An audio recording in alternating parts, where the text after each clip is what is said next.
Hi, everybody. I'm Jonathan, messenger for the spirit world. Hope you're all keeping safe and well. I have a young gentleman with me um, called Art, thank you. He is um, from England. Yeah. He's telling me that he was a student at a university and he developed a keen interest in rugby union with hopes of playing for the British Lions rugby team. Right, okay. He's telling me that he used to go to. Um, yeah, okay. He's saying that he used to go to Twickenham, I do apologise, Twickenham and watch games. And he used to watch a lot of other games and pick up tips and keen interests and things. Of his keen interest, sorry. Um,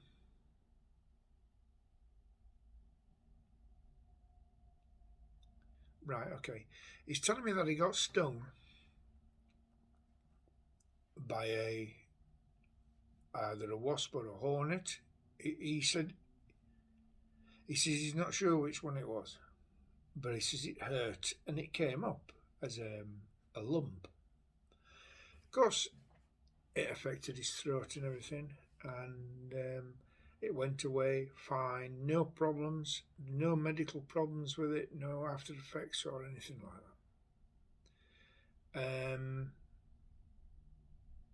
He carried on with his studies, and he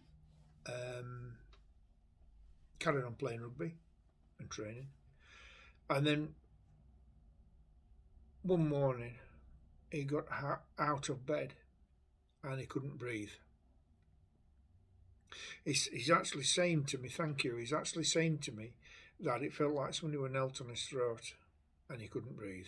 That's what he's just told me. And he thought it was the insect sting, wasp or hornet. And he carried on. It went okay, and he carried on, and it got worse, and a lump came up on the side of his throat, and he said he thought it were something to do with the sting, or maybe a boil or something like that, and eventually he had to go to the doctors. The doctor sent him for tests because he says, I'm not sure what it is. It looks like a lump inside your neck. So they sent him, and it was just here. And they sent him to be referred to a hospital.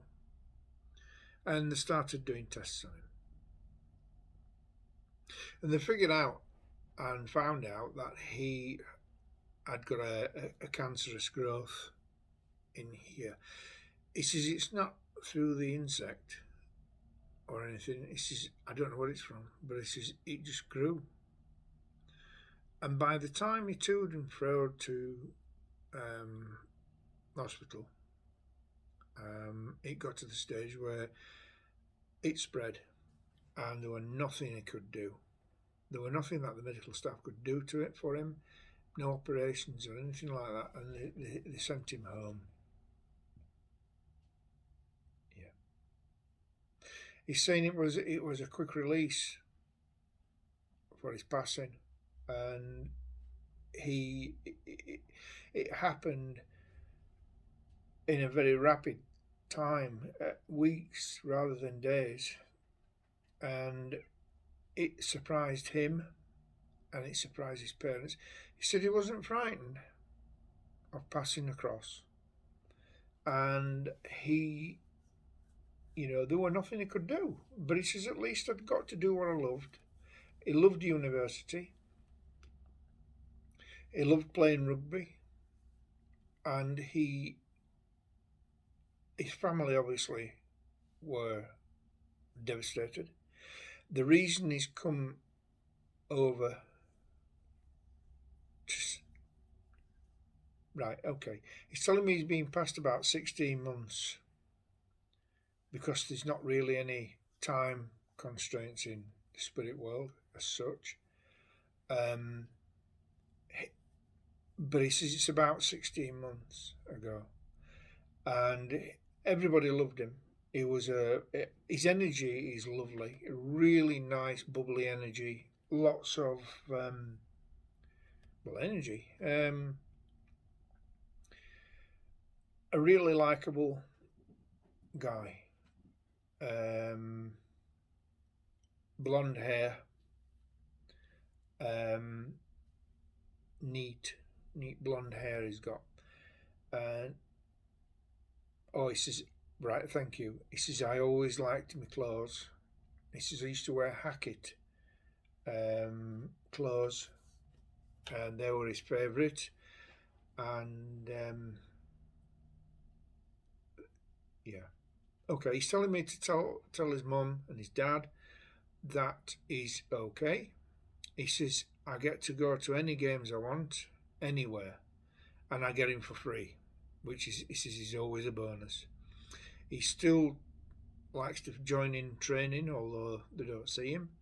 He says, I'm sure one or two do, but he says, I still run around the pitch, and he says, and I love it. He says, I really love it. He says, but I get to watch England anytime I want now. And although he is with his mum and dad a lot, and he says, I do miss you in a way, but in other ways I'm with you I'm around you all the time. So yeah. Okay. Right. He says he's got some trophies that you keep polished, and he says, don't make his room into a shrine. He says, anything clothes wise, charity shop them, give them to the university. He's got an old rugby ball. Well, it's not an old rugby ball, it's a leather rugby ball with the laces on his side upstairs, because he was completely mad about rugby.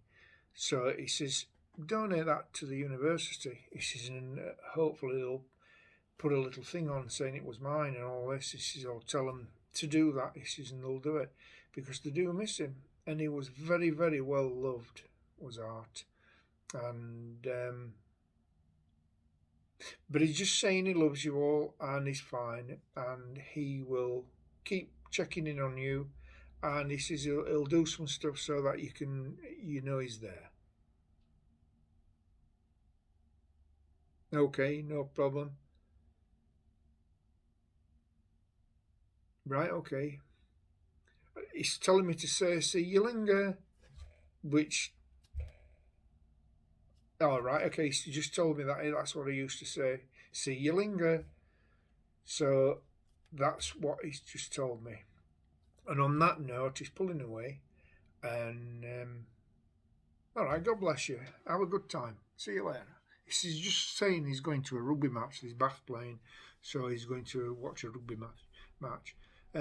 On that note, I'd just like to say thank you for joining me, and thank you for tuning in, and I'll see you on the next one. God bless you all. Bye for now.